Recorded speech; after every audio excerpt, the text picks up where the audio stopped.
Welcome back to Secret Weapons for Game Design.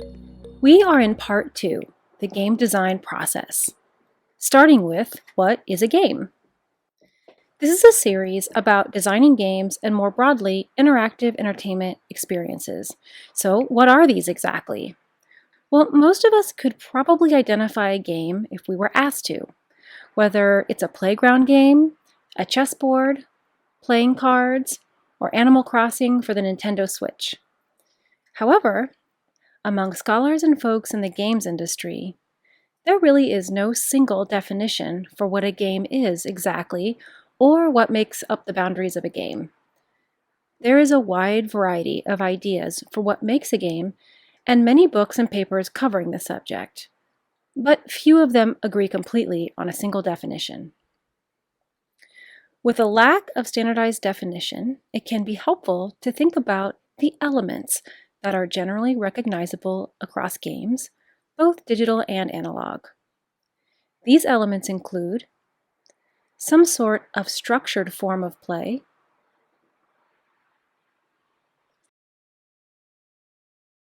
defined goals for the players to achieve, rules and procedures for the players to follow,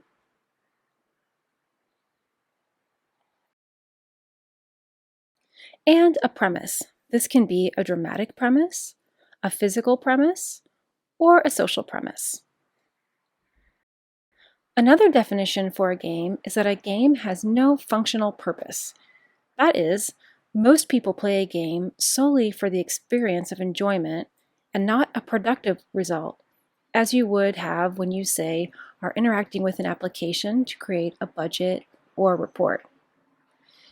This way of thinking about a game can be helpful when you are comparing digital games with other applications where users do things to attain a specific result or outcome. These are just a few ways to think about the boundaries of a game, but games are always changing and evolving, and thanks to advancing technology and devices, games are expanding into being social platforms, purely sensory experiences, and integrating into virtual environments. And games are highly watchable performances. Games can be living third spaces where players can simply exist and be in a game and hang out with other players, or contribute to the building of the game world itself through something called user-generated content, or UGC for short. This broadening of what we think of as a game invites innovation and an exploration of new kinds of participation in games. Hopefully, this thinking can help open us up to designing for more diverse audiences, folks who may have been previously underserved by game design, or who may be more ready to accept something that doesn't fit into a traditional idea or demands of a video game. As for what makes a game good, this is another area for debate and discovery. There are many perspectives filling several courses and books alike on what makes a game good or fun. Here, I'm going to list a few perspectives that can be particularly helpful when designing a game and thinking about the player's experience. A good digital game should have an appealing core mechanic. Great games identify a core mechanic and then scope the game experience primarily around that. A core mechanic refers to the action that the player repeats over and over within a digital game. One legendary example of this is the running and jumping action of Mario the Plumber in Super Mario Bros. For Nintendo. This was designed by game design legend Shigeru Miyamoto. Other examples include the touchscreen gesture for launching a bird in Angry Birds,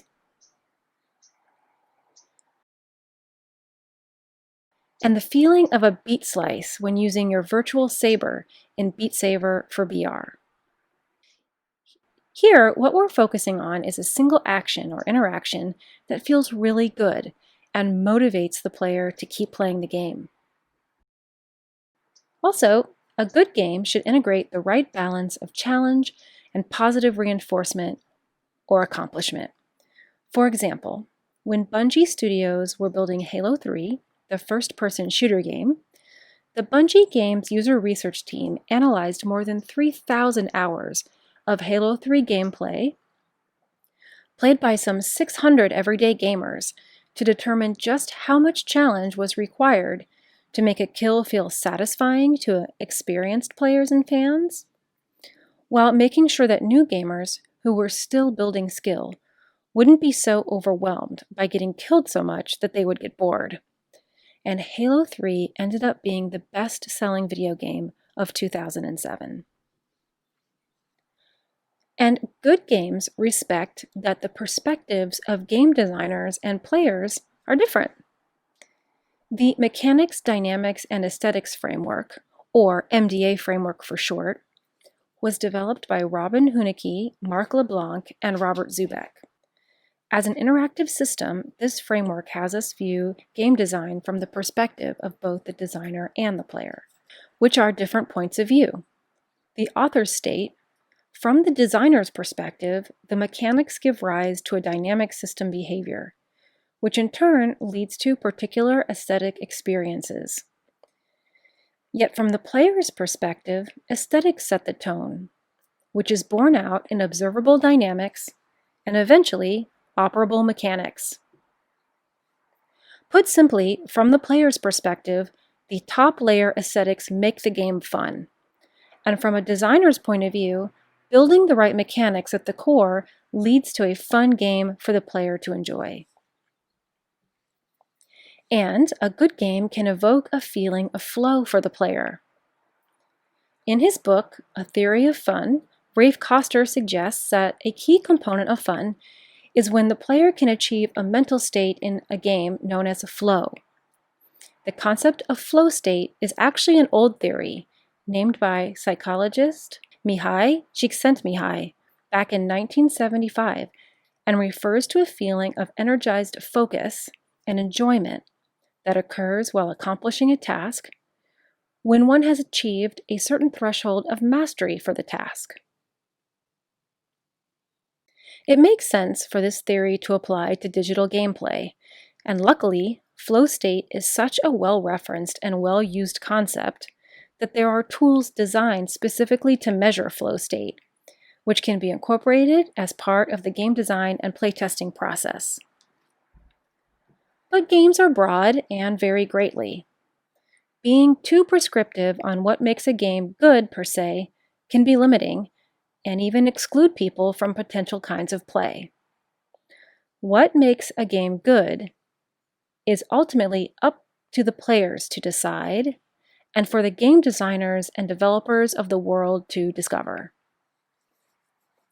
And finally, although there are several components to a video game, including software layers and hardware and devices and controllers, they have to work together seamlessly for a digital game to work and be fun to play. It's the game designer's job to anticipate and understand the differences and gaps among software and hardware interfaces and mitigate any issues so that to the player it's all one clear, understandable, seamless, and just plain fun game experience.